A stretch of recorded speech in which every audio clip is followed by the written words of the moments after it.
Kansas City is free. Where is Henry? He told me to forgive. But where is the justice in that? It ends the way it ends. Welcome back to Real Time, everybody, for the real everyday movie fan. I am Josh Williams. And I'm James Sheridan. Thank you so much for joining us here today, because we're here to give you our spoiler review of The Last of Us Episode 5. Ooh, and what was the... I should look. It's funny, I even brought this up. Endure and survive. There it is. Thank you. See, you got me here. Now... That was the tagline of the comic book, and yeah, apparently... I don't know if you caught it, but they're like, when she was mentioning that to the kid, he actually showed her how to sign it. Yep. And it's now a thing with fans that they will sign that to each other as a like sign that we both know this thing, and it's like an in joke now. So that's cool. Yeah. Hell yeah. So for people who don't know now, James, who are the two new guest stars that we had on this show that we didn't want to talk about the last episode? Yeah. So we had Lamar Johnson as Henry. The older brother, who, as you saw in the last episode, at the very end, they held our precious Joel and Ellie by gunpoint, and we had Kevon Montreal Woodward as Sam. Fun fact, Kevon is actually deaf, and they actually went through a very rigorous process to find a deaf black actor to play this character, and they had a real hell of a time trying to find somebody. Yep. And now, on that same note, that's something here we want to tell you now. This is your spoiler warning right here. If you have not seen episode 5 of Last of Us, go back and watch it and join the conversation, because we're going to be diving into stuff that we've seen so far at this point and relating it to the video game. We're not going to tell you everything before, like we've always given this spiel before, but just so reiterate that, because this is a big point here. This was another change that they made, because in the original game, Sam was not deaf. No. They decided to do that here for the factor to try and give that feeling of Sam needs Henry a lot more, and Henry needs to have that feeling of taking care of Sam, because he's vulnerable. He's vulnerable, because say what you will. I mean, in the real society, being deaf is not, it's fine, but in a world where it's still a struggle for a lot. No, of it is. deaf No, I'm people sorry. to live I didn't mean to take anything away, but but it's a different situation from a zombie apocalypse where you require audio to keep safe. Yeah, with a zombie apocalypse, you gotta pretty much keep your head. If you're hearing impaired, you'd have to keep your head on a swivel, because things could come up behind you that you just don't hear. So that connection was there, and I think they wanted to strengthen that more than they did in the game. So they also aged him down a little bit to add to that vulnerability and that dependence on his brother. Yep. And there's a third factor that is more story dependent and motivation dependent that we can get into as we get further into the review. Yep. And I just had and at the end of this episode, I had a revelation of where they're going with this story, because and me and James will talk about that afterwards, because I have a feeling I know exactly the breadcrumbs of character motivations are laid for. I see now exactly what they're doing. And there's a very specific arc to this 2-episode story that is reflective of a story to come. That I don't think we can get too much into, because it's a huge spoiler for something down the road, but they are laying sort of foundation, thematic groundwork for what's to come, which I'm fine with, doing from the beginning, because it gives more impact than the video game did. I hate to say it. I don't know if that's like sacrilegious to say, but it is, especially now that we know what's because we know what's to come at the end of it. But let's get into what we know now and what fans who haven't seen the game or haven't watched the game, what we've seen in this episode. So coming to this, I mean, we ended episode 4 of them at gunpoint, of Ellie and Joel at gunpoint, and we go to realize just like I hate to say just like in the game, but I like that you get that out of the way quickly. Like they just need to, they're both on the run, and they all need each other to get the hell out of here. And this is a big takeaway from the game, because in the game it's Fedra hunting Henry and Sam, whereas this time it's the the group that revolted against Fedra for being rapists, murderers, and crooked. They said in the story, like, this group of Fedra was notorious for being brutal. Like around the country, they it was notorious. Because from what it sounds like, Fedra, like each Fedra in each city is its own thing. Like they're not like a cohesive thing. Because how really can you be like a cohesive government? You know, when most of the population is like barren and there's zombies everywhere. So like it's kind of like taking care of your own village. So they're allowed free reign, which is kind of scary. But yeah, so this is. I mean, that's what happens when you have a tyrannical government in place. Oh yeah, no, for sure. So there was their motivation there that the woman, like, we get the revelation of Catherine and why she's hunting Henry, which we'll get to, because I think it's a big table for discussion. We should leave it towards the end. Yeah, I've got thoughts on that. I like it, but I loved it because it adds strength to Henry. It adds that balance of right or wrong to Henry and also to Kathleen. But there's also, I mean, she's also bat crap crazy. There's a specific line that gives me pause about. No, yeah, I think I know what line you're referring to, and we'll get into that. I know what you're saying. I think I know what you're going with this one. But overall, this was a great episode. I love this a lot. I love that ending. That the whole climax of this episode was just amazing. Right off the bat, the biggest thing I loved was again seeing Bella Ramsey's innocence with Sam, and her and Sam's interaction just showed that there's still a kid in that hardened. And she got permission to be a kid. Yeah. With this other kid, because she doesn't get to do that because she's constantly like she's in training to be a soldier, or she is, you know, the hope of humanity kind of thing. And it's like she's never allowed to just be a child, and this other child is kind of like opening, and they're in like a daycare center kind of thing. Yeah. And she gets to be a kid. They're playing soccer and, you know, joking over comic books and, you know, bonding, and it was very sweet to watch. Yeah, no, I loved every minute of that. Especially that was very interesting when they went underground. I don't think in the film that was that way. Like they didn't stop in the game underground. Yes, there were underground communities. In fact, they pick up a note at one point, and I can't remember the character's name on it, but it's a reflection of the game. There's a whole series of notes you pick up where you find out about this guy who started this underground community and kept them safe for the longest time, and now it's just completely like gutted and gone. Right. And you find all of these like. They didn't stop in one of those areas, if I'm not mistaken, if I remember right. Not for as long as they did in this story, but you can explore those areas. Yeah, and they look like it looks just like that. Yeah, but to me that was the biggest moment, and then also I just love the complexity they're giving to these characters. They're giving you, which is kind of great because I'm making a short film of my own, and I'm making the goal is to have the audience not question their own morality, but have the discussion of what. Is right or wrong as black and white as it can be seen. You know what I mean? And this really plays with that heart, especially with Henry and Kathleen. I mean, more so Henry than Kathleen, but the discussion is there. You know, like, and so, it's fascinating. I want to get into that after your thoughts because we'll give why. It's also fascinating to see morality in a different context where it's easy for us to kind of judge morality from the armchair of like the relative safety of the world that we live in versus the world that they live in, where it's dog eat dog kind of thing, and it's like you have to make tough choices sometimes just to survive. And unfortunately, like, other people are not going to allow you the ability to be compassionate and not forgiving but merciful.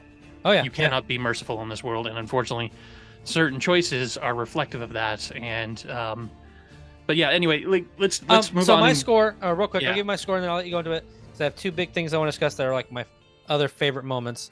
I'm gonna give this a solid 9 out of 10. I mean, it's not gonna budge on that. I didn't question whether this should be lower or higher. This was solid there. There was a couple of moments that I felt like I was cheated a little bit with Kathleen's death. I mean, we're in spoiler territory. Who gives a fuck? Where like Kathleen's death, I felt like it was a little bit. I didn't feel the satisfaction there, like, you know what I mean. Like with a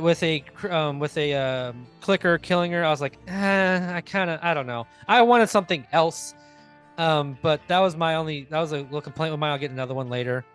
But I mean, to be fair with that situation that they were in at that moment, that was the only way they were getting out of it, is if the clickers attacked.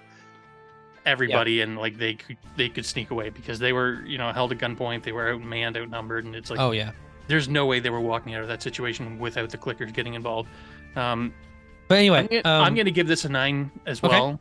Awesome. The main reason I'm bumping it down so low, it's a 9. yeah. It's still an outstanding episode. Is because the line we were discussing and the motivation for Kathleen. Yeah. So let's get into that now. Let me say my piece, and we can get into the specifics of it. I wish that we had more time with Kathleen, because I feel like she could be a villain for an entire season on The Walking Dead. She is that kind of character, and there's so much depth to explore to her, but we only get 2 episodes.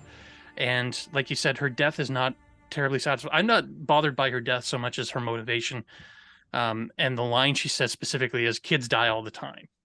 In reflection of... No, the biggest one was purpose... like, didn't you think he was destined to die? Like, yeah, things like that. I'm like, oof, that's cold. That bothered me because it makes her feel so cartoonish as a villain and kind of over the top in her lack of compassion kind of thing. And I understand, like, that's supposed to be, that's the intention, is that she's supposed to be lacking I wouldn't in say compassion, cartoonish for me. I would say more one-dimensional, because I liked it up until that point. I liked the complexity of the discussion of the hatred of what between Henry and did, her. yes, but what she did to me seems, because she almost seems like more motivated to kill Henry because of the death of her brother than she does to kill Joel over the death of her son. And I find that dichotomy kind of questionable. Like, I understand, but it also plays in that that trope that we see in characters, but also see it in real life, where you get so swallowed by an objective or something that swallowed you so whole that you just can't. You're so tunnel vision that even when something like that happened, where her son got killed, it's still like there. Like, she can't see anything but Henry at that moment. I understand that to a degree, but I feel like the way they set up this character, her performance, there felt like there was so much more to her that I wish that we had more time with her to be a more fleshed out villain. And because we had such a short time, and that exchange about, you know, Sam was destined to die. He's, you know, kids die all the time. It's like brothers die all the time. Your point is moot. It's stupid. And like, that lost me to a great degree. The rest of the episode I adored. Oh yeah. And like, watching the relationship between Henry and Sam and Ellie and Ellie and Joel, of course, and watching but also all Henry and Joel. Yeah, like that conversation they had was awesome. It's fascinating to watch these characters interact, and it's nice to see them interact with other characters that we haven't met before. There's no pre-established relationship, so we can see them kind of grow with these characters. Yep. That was great and fun. And again, the whole climax, I love the fact that, like, as soon as they entered that little village area, I knew exactly what was coming. I knew exactly they were doing the sniper situation where Joel has to be up in the tower, and that was just a tough part of the game. And again, it makes you feel like you're back in the game. It really did. And that was great. And then all of a sudden, they're like ambushed and overtaken by all of these townfolk who are trying to kill them, and it's like super tense. And then all of a sudden, the ground just starts swallowing this truck. Oh yeah, and I was like, oh god, what's happening? What is happening? And out of the ground comes not only a bloater, which is a fantastic villain in the game. It looks so good. It looks so good, but they also, in the commentary, mentioned that the bloater in the series can't die. You can't kill this bloater. In the game, it's important that you kill him, and it's a really tough villain to kill. But apparently in this, they're not going to be able to kill him, and it's like, how do you face a villain like that? How do you face a monster like that? And even worse than that is, like, you see him come out of the ground, but the horde that comes swarming out behind him, I'm like, like that felt like something out of World War Z.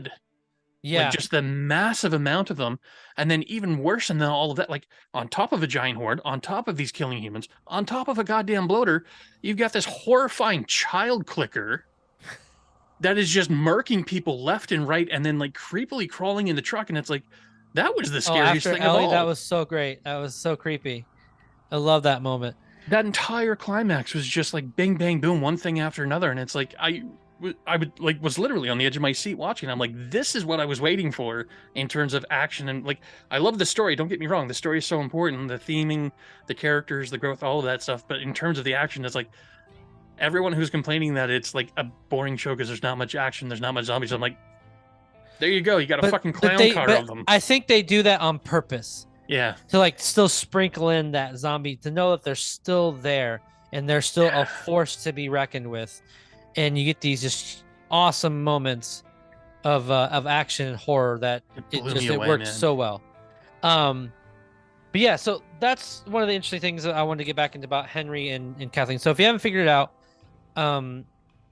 Kathleen's brother was the leader of the rebellion of the Kansas City Fedra, and Henry's brother Sam had cancer, leukemia, and Fedra was the only ones to has the pills to save him. Mm-hmm. And so they told Henry, we'll give you the pills if you give us the location of Kathleen's brother. Yeah. What do you do there? Do you not save your brother, or do you just let him die, or do you take the pills and you have to? It's a horrible dilemma that Henry faced, but honestly, I don't think it's that big of a dilemma. I think it's a dilemma that if anyone has any sort of family that they're even a little bit attached to, especially ones that you have to protect, I think most people would make that same choice. Me too. If it's my daughter, no question. I'm sorry, my brother is more important than your brother. And that goes into the same thing with Kathleen, where that was her brother who got killed. So she feels her brother is very important to her. So now she feels, since Henry's responsible, she goes after him. Oh, sure. I completely understand her going after him. It's just the dialogue about her motivation and her lack of empathy for why. But even then, like, there's that line she has with one of her cronies where, my brother would tell me, and he even told me, don't blame Henry. He did what he had to do. Don't be mad at him. Like last time she saw him alive. And then like you'd even say, like, even the person who got killed says that, but she didn't care. Yeah. And that happens. You've seen that in film and TV before, but still it's a very intriguing thing. I love that complexity all the way up until she said the line about, don't you think it was just your brother's, fate to die, and your kids die all the time? Like, that's cold. I'm sorry. I mean, but it's not even cold. It's like completely, like you said, it's one dimension. Like, that's what I meant by being cartoonishly villainy, where it's like, you hear that out of like badly written villains, not villains who actually have a purpose and like motivation. I understand wanting revenge for your brother's death, but like I said, when your son dies, I feel like that would be even more important to you, right? In terms of revenge.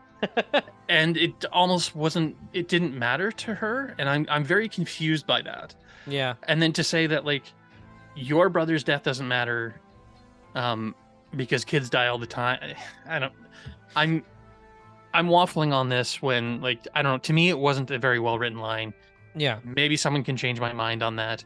I'm very happy to have my mind changed, but that one irked me, and it's like, I get it. I you really gotta admit wish that the discussion that when Henry told that story with Joel, that was a great scene. Oh yeah. And this is where Pedro Pascal's performance is so good, because he's sitting there contemplating what he's saying while the camera looks, focuses on Joel. Then it'll cut to Ellie as he's watching Ellie play. Like, it's setting up breadcrumbs for something. And the fact that you're seeing this slow turn of Joel caring for Ellie so much, it's such good acting on his part. Now let's get into the big scene, the one that I was, so we both went into this knowing what was going to happen to Sam, unless they were going to change it, which I didn't think they would, but no. But we both went into this knowing this, but what they changed made it even more tragic for Ellie, but also for Sam and for Henry. Like, I still cried. I even knew what was coming. I knew Sam was supposed to die. I still teared up. Now, the thing that they changed the most from the game, if I remember right, James, is in the game, Ellie wakes up to Sam just attacking her, and she didn't know that he had been bitten. Whereas, in this show, he shows her because he's scared, and then she, out of desperation, because she doesn't want him to die, puts her blood on the wound. And I'm like, No. But even like she knew it was coming, so she stayed up with him, Well, and it just what oh what fascinates me about that moment is that you can see the difference between people who lived through the AIDS epidemic yeah, and people who didn't, because like Ellie's, just cut her rubbing the hand blood on, open. and it's like, oh god, when I was a kid, we were like, the fear was put into us to never do that. I was like, it's such a complete. Of course, that was 30 years ago, and Right. completely different situation. But like the naivete and optimism of her trying to cure him, and very clearly this isn't going to work. But like, I love her innocence about trying, Yeah. but knowing that is going to fail, and knowing like, I was watching this with a friend, who like, I introduced her, after episode 3, Okay. because episode 3 was so good. I knew she would love that episode. I'm like, but you need the context of the first 2 episodes. She doesn't like zombie stuff at all, and she is hooked. Like, she was counting down the minutes until the next episode aired, and I'm like, I've got you hooked, and I love it. Gotcha. Yeah. But when we were watching this scene, she's not good with horror, and she's not good with gore. And there's a moment where Sam dismounts from the bed and then kind of hobbles over to his bed, and you can see a very slight limp. And I'm like, they hadn't shown it yet, and I'm like, I love them for putting that in there, but it was a gut punch knowing what was coming Yep. immediately after that. Because again, I wasn't sure if they were actually going to do it or not. Yeah. And then when I but saw he- him hobble, I'm like, I asked her, "Did you see that?" And she's like, "The limp," and I'm like, "Yeah." And she's like, "He's been bit, hasn't he?" I'm like, "Yeah." Yeah. But and even then, like the more tragic moment is when, just like in the game, they burst out of the bedroom. Sam's trying to attack Ellie, but then Henry grabs the gun and there's like Well, a standoff. first Joel grabs his gun to try and stop them, and then Henry shoots at Joel to stop him from shooting his brother, because of course he hasn't quite committed to killing his brother yet. He's probably still going to try it. Like, in his mind, it's like, my brother, I have to save him. Yep. Um, But then he shoots him, and you see but the conflict there's this there. moment of hesitation, and he's like, I don't know what to do, and Yep. he does end up shooting Sam. And the most tragic for me is the fact that before that he said he had never harmed anyone in his life. He'd never killed anyone in his life. And the fact that the first kill of his brother, it brought me to tears. And you got to commend Lamar Johnson, which I hope he gets more work after this. He was so good in this episode and in that scene in particular, because that moment of shock was just like, oh, it was a gut punch. Like, he's like, what did I do? What did I, and like, oh, and then of course, James, like, what Same about you, man? situation How as- did you feel? Because he kills himself right after that. And like, how did you feel? I mean, as soon as I knew what's his name was bit, I knew that I knew exactly how this would play out. yeah, me And too. it But played it's out still, pretty much to a T, and then watching him shoot himself, of course, not being able to live A, without his brother, B, with killing his brother. yep. It was just as not detriment, but like heart-wrenching as witnessing it in the game, and having to witness it all over again was kind of like, oh, I didn't want to have to do that, but I knew it was coming, and it still hurts. Yeah. But you got to, I mean, the acting there across the board was amazing. Even Ellie, after, Sam gets killed, she's still in shock. But then after she watches Henry kill himself, like, it was, oh, man. And then even then, And there's something so much more visceral. Like, there's one thing about one person shooting another. There's something about someone shooting themselves that's even more horrifying. yeah, Like, we see the kind of violence of like person versus person violence all the time, especially when it's, someone's turn. That's very commonplace in a story like this. But watching someone shoot themselves, there's something about the human nature of trying to survive and our own survival instinct that it triggers something very primal in terms of like fear and horror in our, like, I'm not explaining it very well, but like something no, about you that are. moment just kind of hurts so much more because it's a suicide as opposed to killing someone else. yeah, There's also the moment of like the morning before he attacks her, and he's sitting on the bed facing away from her. Someone commented, I don't remember who, I don't remember if it was a show creator or someone else I read somewhere, but like, he doesn't want her to see him yet, because he doesn't know if he's going to turn, and if he does turn, he doesn't want her to see him like that. And Right. he's facing away, and it's that classic sort of zombie moment of like, we, the audience, don't know if he's turned. We know he's bit, and we know that she's rubbed the blood on the wound, but we don't know if that actually helped anything. Yeah.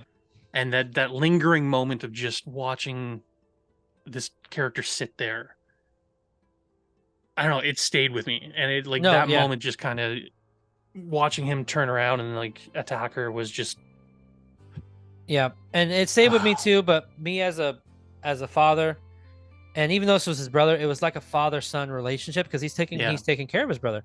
But that moment of shock, like what he had to do, like it broke me because I don't know if I could do that to my own kid. Even if she would have turned, like I'm getting teared up just thinking, even the thought of thinking about that. I don't know if I could do it.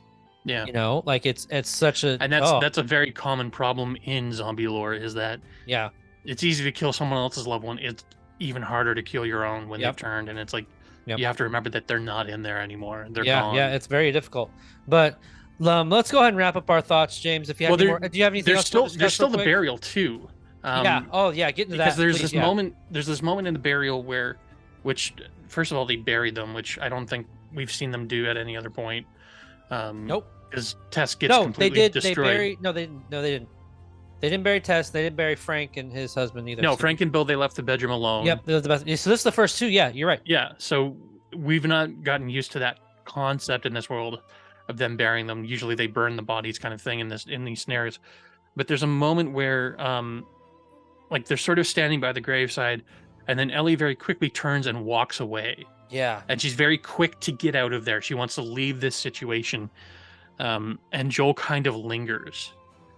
And there's something about that moment. I'm not sure what it's saying yet, but it's saying something, and I'm very intrigued by that moment. I have to go back and watch it again, but then she also because he lingers because he sees that she left a note, she left something there, and he reads it and says, "I'm sorry," and then he looks back at her like, "What are you sorry for?"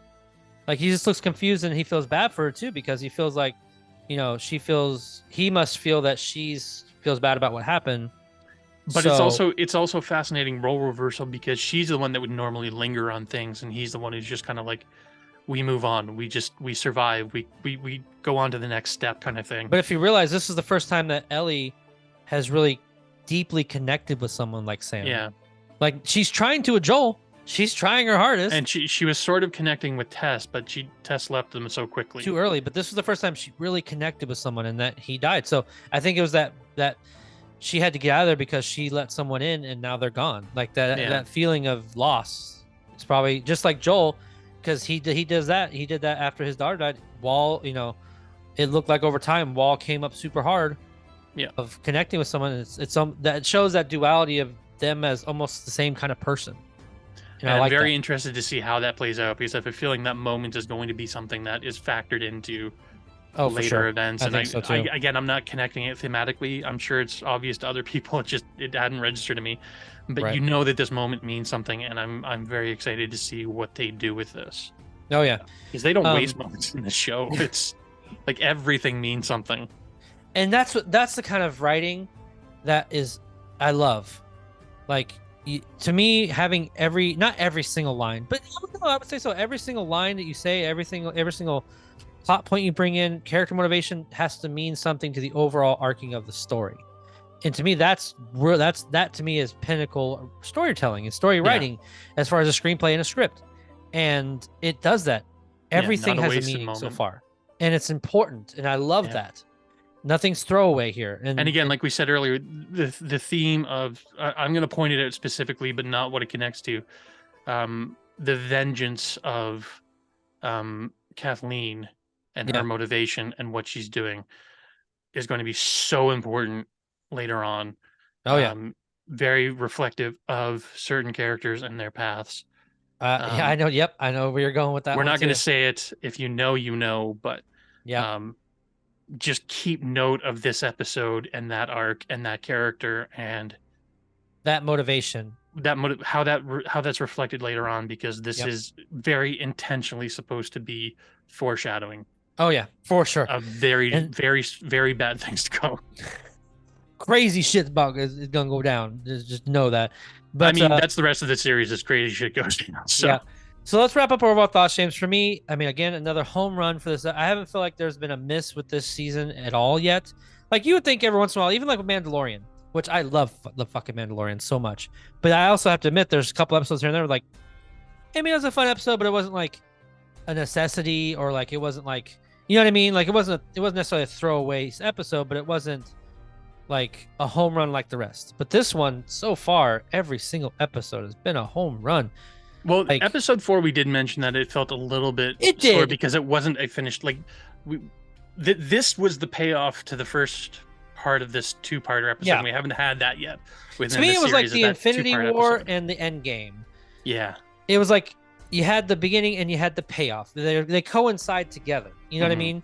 Just like Infinity War, just like Endgame, they're together. So you're getting one half in the beginning, you're getting one half one time, and then the other half afterwards. That's fine. So and that's why I'm not critiquing that. I'm just no, saying. I get what you're saying though. Episode 4 felt like that episode that wasn't fully complete yet. This Yeah. was that completion, and having seen that completion, it feels so much better. Oh yeah. But what about you, James? This season hasn't missed yet. It's been a banger. We've already seen the tease for the next episode. I'm very excited for what that's introducing. I'm a little confused because one of the teases showed something that isn't supposed to happen yet. And I'm very hopeful that the tease was just teasing episodes to come, not just the next episode. Because if that is at this point in the story, they fucked up. And I'm very concerned about that because this needs to be at a certain point in the story. Because it connects thematically to something else that's happening at that point in the story. Again, if you know, you know. But let's hope that's not the case, because we will. I mean, we're not going to sugarcoat it for you guys who are watching us here. If we like it, we like it. If we don't, we don't. We're not going to give it a pass because we love the game. We are blatant if we don't like it. No, yeah, we're not going to give it a pass because we love the game, especially if you want to adapt something so close to people's hearts who love this game, who love this franchise. I mean, we're going to give our thoughts, and let's hope that's not the case, because I will say if they do, that's a big miss. That's a big problem. But we'll get into that next week. Coming here on Sunday, guys. But that'll do us for today. Thank you so much for watching here, guys. More importantly, what did you think of The Last of Us Episode 5? Leave your comments in the section below. Give us your positives, your negatives, and your score out of 10. And let us know what was your favorite moment of this Episode 5. I couldn't give you one. Personally, I like so many spots. But let me know what yours is. Also, if you like what you watched and you like our content here on Real Time, please be sure to subscribe to the channel, hit the notification bell, drop a like on the video. The more likes we get on the video, the more the algorithm catches it, and the more it helps us out. So please just hit the like for us. It really gives us a big boost into getting our reviews out there to the wider audience. Yeah. That'll do us for today. Again, I'm Josh Williams. And I'm James Sheridan. Thank you for keeping it real. With Real Time. Good night. Endure and survive.